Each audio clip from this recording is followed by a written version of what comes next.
Ever since I was a kid, my favorite movie was The Music Man, starring Shirley Jones.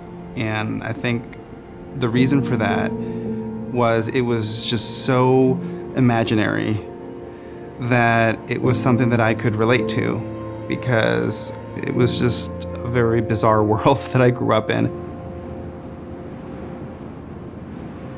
I always grew up with this sense that I came from struggle and I came from hardship.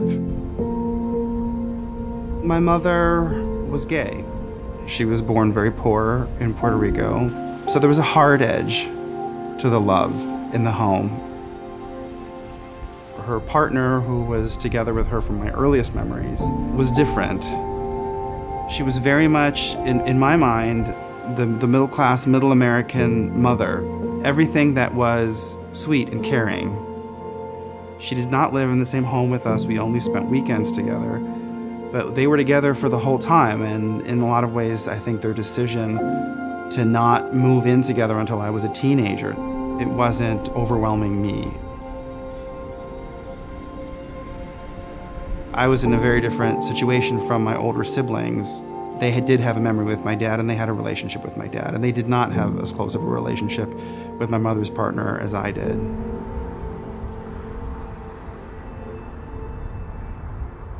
My mom was a psychiatrist, and she was involved a lot in providing assistance to mentally troubled people who were gay or lesbian or transgender. And I worked in her clinic when I was a kid, and so you become exposed in different ways to what the culture was, not just the lesbians, but the men. The first time I actually had sex was I was 13, and we were drunk, and it was with two older teenage boys. It was all very, very vague, but I remember that it had happened, and at that point, I wanted to go out and do more of it because it was kind of a thrill. I stumbled into it. I never really had a chance to figure out what I wanted, or it just, you know, it happened too quickly.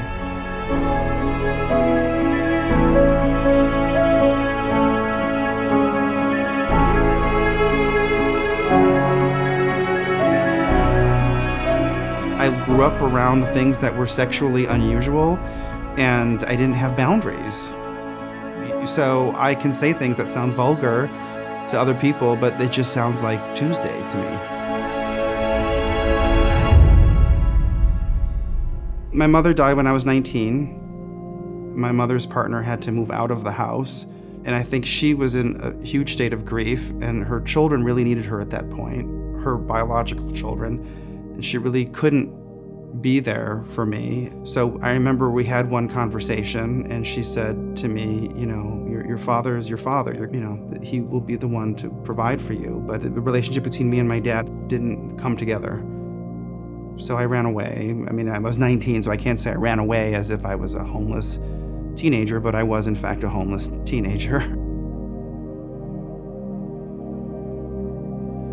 On the one hand, if they had had a civil union or a domestic partnership or a marriage or something, my mother's partner would have been able to stay in her home. She probably would have inherited more than she got.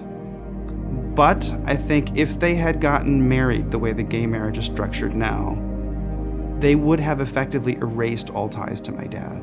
That would have been lost permanently. And unfortunately, that's why I ended up with the political position that I hold, because what gay people want from marriage now, it's not the way it was at the beginning of the gay marriage movement, when it was just about visiting each other in the hospital or getting tax breaks or whatever civil unions could have given to them.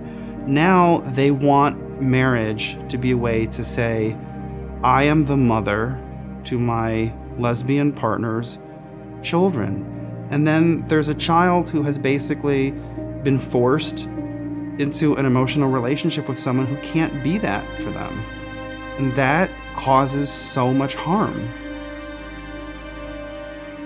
It was very much exactly the way it would have been if my mother had gone to a sperm bank. But I still wanted to see my dad, even though he was never there. The idea is so powerful in your head that there's a father and a mother out there. I mean, how can you erase that?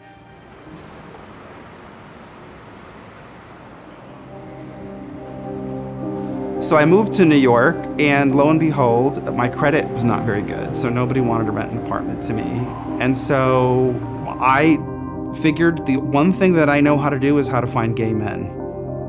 So I went out and found them. And there was a place in the Bronx that had an extra spare room. And so I moved in with this gay man, and I found ways to pay the rent.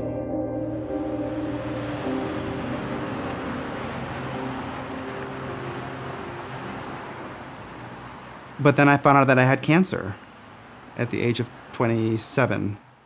So I had a tumor, and my tumor markers were 95 times the normal level. And so I had to be rushed in to have the tumor removed. And at that moment, I don't know why, but I wanted to see my dad. I really wanted to see my dad. So he flew down to New York. I just remember him telling me, "I'm your father. You're my son." And I moved in with my dad, and I acted like a 9-year-old because I just wanted to live what I had. I had made it past cancer, and I didn't know whether the cancer was going to come back or what was going to happen, but I just decided that I wanted this. I wanted to have a life with a father, and so I just did it. And we're close now. I had never been with a woman, and but I'd always found women attractive. It's just I'd never acted on that because I never felt like I could. It was always kind of scary to me. And then I fell in love with a woman. So I found myself at the age of 29 saying, I have to get married. You know, it was something I'd never felt before. So we got married, and then we had 2 kids.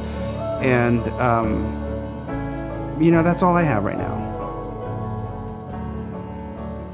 I mean, I myself am bisexual. That is what I am. I find both men and women attractive, regardless of the fact that I did marry a woman and I am in a faithful relationship with her. It could have ended differently. It could have ended up that I got into a lifelong relationship with a man, but gay marriage is wrong.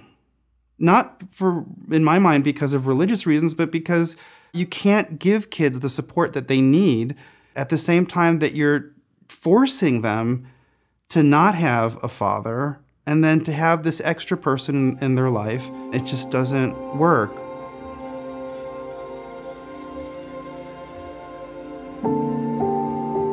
The gay community has been so put on lockdown by the gay marriage debate because they can monitor what you say all the time. Twitter, Facebook, email.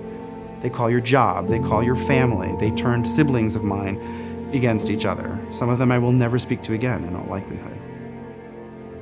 I mean, that was one of the most painful things. I guess I just want justice. I want our country to find a sense of putting others before themselves. Whatever small steps we can take, I know it's almost impossible.